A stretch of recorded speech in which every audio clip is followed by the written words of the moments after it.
Hello, welcome to the second part of the chapter Thermal Properties of Matter. We had discussed about the concept of heat, what is temperature. We also spoke about thermal expansion. We understood the gas laws, temperature scales, and we have done a couple of numericals on the same. So let's continue this with the next topic, which is going to be the thermal stress. Okay, so this is very closely related to expansion, thermal stress. Okay, so let us say there is a rod of length L. Okay, and let us say you are fixing it to both the ends of the rod are fixed to a wall or some support. Okay, so you can probably imagine a clothesline. The ends of the string of the clothesline are fixed to the walls, right? Something like that is what you see here. Alright, now what happens? This is length of the rod L. The ends are fixed to a rigid support. If the temperature, now you heat it, and let us say the temperature changes by an amount of delta T, then there should be typically an expansion because you're providing heat. There is a change in temperature. But the fixed ends, okay, the fixed ends prevent the rod from expanding. Think about it. See, imagine you're fixing a rubber band, okay, and you're fixing it to two walls. You're trying to stretch it, but it will not get stretched, right? Because there is room for expansion, then it will expand. If there is no room for expansion, it cannot expand. So in this case, it wants to expand, but the ends are fixed. How will it expand? So the fixed end prevents the rod from expanding, and this results in a stress which is called as thermal stress. See, when you say stress in general, I'm burdened with something, right? So that is what we say stress. Maybe exam stress, the study stress, whatever it is. Okay, so I have so many things to do. That is what we call as stress. I'm not able to handle it. Now, what is this thermal stress? Thermal is something to do with heat. You're providing heat. The ends of the rods or the rod wants to expand, but it is not able to expand. That results in the stress. Something you want to do, but you cannot do. You want to quickly finish off the syllabus, but you cannot do it because you are under stress now. Okay, the same thing here. It wants to expand, but the fixed ends are preventing it from expanding, and that results in thermal stress. Similarly, the same effect happens when you are trying to cool it. Alright, so when you cool it, it wants to contract, but it is not able to contract. Why? Because of the fixed ends, and that also results in thermal stress. Okay, so if the ends are fixed, no matter you heat or cool it, it's not able to expand or contract because the ends are fixed, and that creates a thermal stress. Now, how do you mathematically say thermal stress? In solids chapter you have studied stress is nothing but force by area. Force acting per unit area. For liquids we say it in terms of pressure, but otherwise this is stress. Alright, so what is this F? F is the force applied by the walls, correct? And area is A is the cross-sectional area of the rod, correct? So visualize this. It wants to expand, but the wall is preventing it. So the wall is applying a force. That is nothing but stress. And A is the cross-sectional area of the rod. Cross-sectional area where the wall is trying to apply stress. Alright, most of the times we take this A to be constant because we fix the rod once, right? Once you fix the rod, A is going to be constant. The force depends on the temperature, right? So let us try to get an expression for thermal stress now. We have this rod L which is fixed between two rigid supports, and the increase in temperature is delta T. So now let us say, suppose the ends were free. Suppose, if the ends were free, then what would be the change in length? Delta L will be L into alpha into delta T. Let me write it as 1 because I'm just saying if it is free. How did I get that? I remember my master equation. This is the only thing I remember. Okay, because it becomes easier for you to remember when we talk about thermal conductivity, resistivity and everything next year. Okay, so new length is original length into 1 plus alpha t, or alpha into delta t. Now, what is delta? Okay, let me just write it. If I open up the brackets and if I shift it here, L minus L naught, this is nothing but delta L, change in the length. That is nothing but original length into alpha into delta T. Same equation, I have just rearranged. Correct? Now, this was the case, the change in length, if the ends were free, would have been equal to L, original length, into coefficient of linear expansion into difference in the temperature. Now, since your rod is under the action of deforming forces, that means it is fixed and the wall is applying stress on it, correct? What will be the change? It's a deforming force, right? The wall is trying to apply force on it. The rod wants to expand, the wall is preventing it from expanding. So there is a deforming force.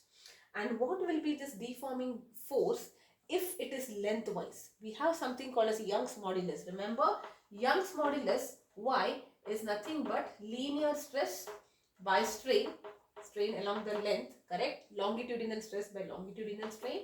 Stress is force by area and strain is delta L by L. So now can I write an expression, or this is nothing but F into L into A into delta L, correct? The you kind of,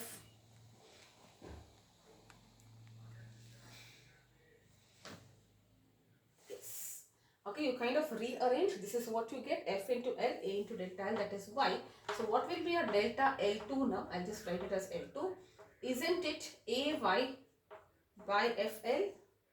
Oh, sorry, it's the other way around. It should be delta L will be FL by AY, correct? This is the deforming force and this is the stretching force.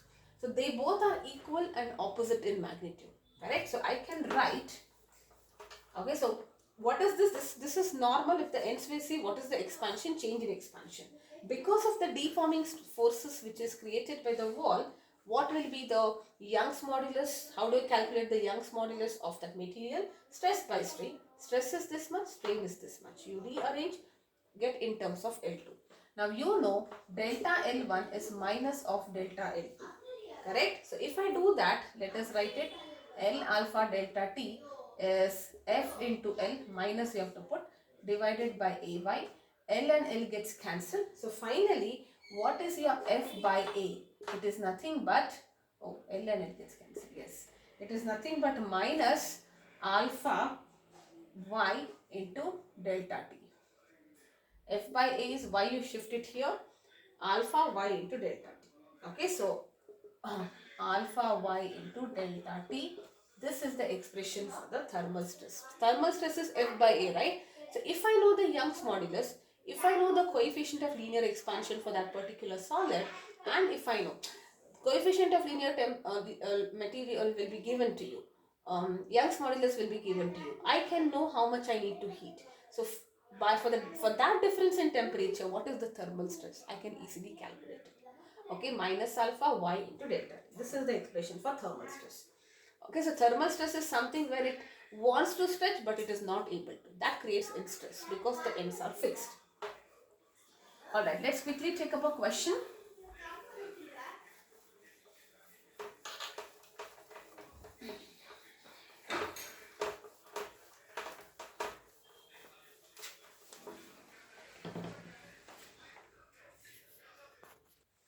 Okay, so let's quickly continue with the question here so that you really understand this topic. Alright, so there is an aluminium rod is rigidly held at two ends. Okay, it's rigidly fixed at two ends. It cannot expand basically. The tension in the rod is zero. Okay, the tension in the rod is zero at 0 degree centigrade. If the temperature increases, if the temperature increases to 100 degrees centigrade, determine the force. You have to find the force that the rod exerts on one of the clamp. Okay, force the rod exerts on one of the clamp. Okay, area of cross section is given to you, that is 2 millimeter square. Coefficient of linear expansion of aluminium. Alpha aluminium is 25 into 10 power minus 6 degree centigrade per degree centigrade. Young's modulus of aluminium is given to you as 70 into 10 power 9 meter per second square. And whenever they give you Young's modulus, it's very easy. Alright, so you write F by A will be minus alpha y into delta T. So you want find the force which is exerting on one part. So you want F. So F is minus A alpha y into delta T. A is given to you, but this is in meter square, so everything should be in SI unit. Correct? So you will write A as 2 millimeter to meter. Look at that. 1 millimeter is 10 power minus 3 meters. Square it is 10 power minus 6. So 2 into 10 power minus 6. Alpha in SI units, so 20 into 10 power minus 6. Young's modulus also in SI unit, 70 into 10 power 9. See, this is in centigrade, this is also in centigrade, that's fine. Okay, so temperature difference will be what is that, 100, right? So yes, that will be 100. Oh, this is 0 at 20 degree, not 0. Okay, 20 degree. So 100 minus 20 will be 80. And if you simplify this, you should be getting minus 280 Newton. That minus sign is like, that force we are, whatever this expression for force was the force exerted by the wall. Correct? We are talking about the force exerted by the rod on the clamp. Obviously, it has to be in the opposite direction. Alright, so very straightforward. So the moment you get heat with Young's modulus, remember to use this formula. F by A is minus alpha y and delta T. That's all. Alright. So next small topic is about anomalous expansion of water, which is super important as a concept. Anomalous expansion of water. Alright, let's talk about this. See, let us, before talking about water, let us say generally what is the expectation in general. Okay, you have solid, you heat it, it will become liquid when it reaches its melting point, and then you heat it, it becomes a gas when it reaches its boiling point. This is what you know. Let us talk about what happens up to its volume and density. Okay, so let us say volume. Do you agree when you heat, volume will increase in this direction? Volume is more for gas, it's expanding, right? The molecules are going away from each other. The volume of a steam is huge, correct? So volume will increase. Why? Because solids means they are tightly packed. Gases, there is lot of spacing, so more volume. So volume increases with heat. Can I write it like this? So if you start heating, if you increase the temperature, volume increases. What about density? Mass is same, volume and density is inversely proportional. So if heat increase, let me put it this way. Okay, so you are increasing the temperature. Temperature increases, volume increases, and temperature is increasing. It is converting into gas, but the density will decrease, right? They are not at all crowded, they are more spacious. This is the expectation. Now let's talk about water. Alright, so let's talk about water.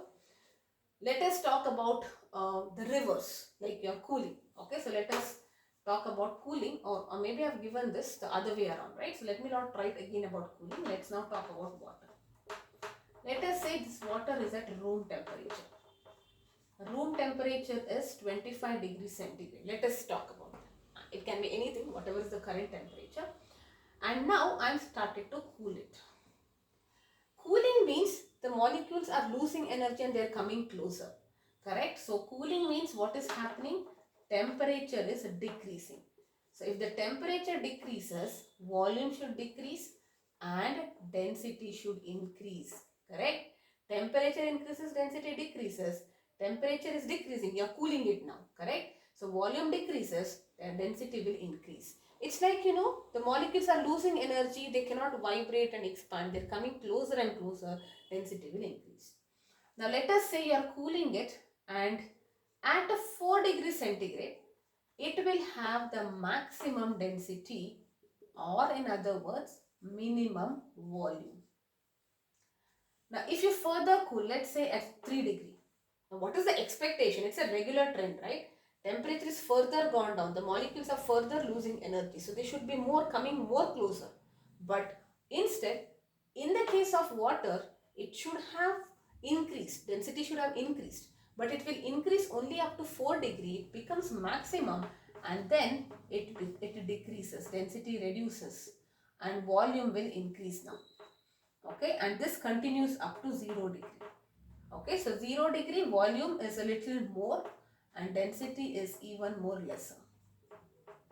Okay, so this property of water only between these temperatures, it is deviating from the regular trend. So if you start cooling down, the molecules lose energy, the density, they are coming closer, the density should increase, and at 0 degree, if you are talking about this range, at 0 degree it should have maximum density. Further, if you freeze it, it should still be, because it's coming solid, the molecules are even more closer, more dense, correct? But that's not the case. The density will decrease as per the regular trend, as per the expectation, only up to 4 degree, and after that it starts, the density should increase, but it then starts changing, it becomes lesser and lesser. So it increases, maximum again decreases. Volume decreases, minimum, and then increases. And that's the reason this is nothing but ice, right? Now compared to water, do you agree that ice is less denser? That's the reason it floats in water. Alright, because there is a lot of vacant spaces actually. That's the reason ice floats on water, because technically it's a solid, its density should be more, it should sink. But why does it float? Because its volume has increased, density has reduced, that's why it floats on water. Okay, so this behavior of water in the temperature range of 0 to 4 degree, due to which it contracts, this behavior at around this temperature, at which it contracts on heating, reverse it is happening between this, and expands on cooling. See, normally when you heat, it should expand, correct? Because it is expanding, volume is increasing. Why? Because kinetic energy, they are more energetic, they go far away and all that. But between 0 to 4 degree, opposite happens. When you are heating, it is contracting. Let us take this way. This is heating. Heating, it is becoming smaller. More volume, less volume, minimum volume, right? And it is expanding on cooling. Cooling, it's becoming bigger. This is what we call as anomalous expansion of water. Right? So anomalous expansion means something which is not desired, right? Um, we there is a deviation from the regular behavior. So in other words, water has the maximum density at 4. Below 4 it is less than that. Above 4 it is less than that. We take the density of water as 1000 kg per meter cube. 1 meter cube volume will have 1000 kg of water. That is measured at 4 degree. Alright, so that the density, whatever you have been using now is measured at 4 degree, that's the maximum density. This is something that you need to remember. Anomalous expansion. Why anomalous expansion? Because here, look at that, when you are heating it, 0 to 4, it should expand, but it is actually becoming lesser. That is anomalous. Alright, now this is a very important process. That is the reason why in cold countries, the fishes and other aquatic life survives even if the surface is frozen. Imagine the entire lake is frozen, entire sea is frozen.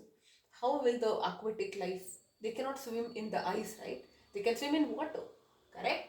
This property is actually supporting life. Let us just understand how. Alright, so I hope this is clear. Anomalous expansion means from 0 to 4 degree it is behaving the opposite. On expanding, on heating it will contract, and on cooling it is expanding, correct? Now let us say this is a river. Let us just try to understand. This is maybe a sea or something which is having depth. Let us say the temperature falls now. Okay, it falls and it is becoming 4 degree now. The surface temperature, let me see. At 4 degree, there is maximum density, correct? Now the density is maximum, so that's the reason this layer comes down, right? It sinks. It comes down because it's more denser now. Maximum density at 4. So it comes here and this layer goes up. Okay, so now I have a layer, that 4-degree layer has come down, and something which was less denser has now come up. And temperature is continuously falling, right? Let us say now it is at 3 degrees centigrade. Okay, now 3 degree, will it come down? There is 4 degree which is more denser. This is less denser. So it will not come down. It will just be here only. Okay, and when the temperature further falls down to 0 degree, this will turn ice. Correct? But will it come down? It is not, because it's less denser. There is water here which is more denser. The surrounding or the underlying layers, they are all maintained at 4 degree only. And you can imagine only the top layer for a few, I'm not saying only a thin layer, maybe a few layers deep, but that is only frozen, and most of the depth is still in the liquid state. Okay, so isn't it beautiful? Because imagine if this water did not have this exceptional property, okay, weird property. Instead of from 0 to 4, instead of heating, you heat it, it should expand, it starts cooling, it starts contracting. And when you cool it, it is expanding. Very weird behavior. But that's beneficial. If it behavior was not there, aquatic life wouldn't have persisted. Alright, so what is happening? I hope this is clear. Temperature falls when it reaches 4 degrees, it's maximum, right? Denser, it is more denser. So denser means it will sink. So this layer comes down and the light denser area will go up. And temperature is falling, but when it comes to 3 degrees, this layer will not come down because this is less denser. It's maximum at 4 degrees. So this will fall down, fall down, fall down, and then it will start freezing at 0 degree. But the underlying layers are still in the liquid state because the temperature has not fallen. The top layer is only freezing. Alright, so that is the anomalous expansion of water. Now a small topic before we get into specific heat, which probably I'll cover up in the next video. We'll just finish expansion of gases and then we will talk about specific heat, calorimetry and all that.